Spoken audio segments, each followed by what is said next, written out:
குதிரை படகுல ஒரு பெரிய ஆமை வந்துருக்கு நண்பர்களே. கடலில் தூக்கி போட போகிறோம். அது எப்படி தூக்கி போட போகிறோம்னு பார்த்தீங்கன்னா, அது மேலே அந்த ஓடுக்குள்ளே வெறும் பாசியாக இருக்குது. அந்த பாசியெல்லாம் நம்ம க்ளீன் பண்ணி தான் கடலில் போட போகிறோம். எப்படி க்ளீன் பண்ணி போடுறோம்னு பாருங்கள். பாருங்கள் ஃப்ரெண்ட்ஸ், மேலே ஃபுல்லாக ஒரு பாசியாக இருக்குது.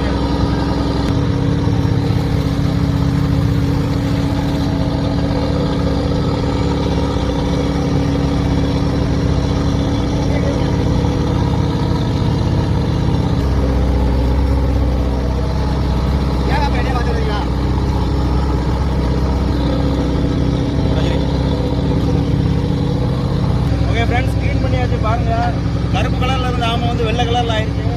மேலே உள்ள பாசியெல்லாம் க்ளீன் பண்ணியாச்சு. இது கடலில் போட போகிறோம்.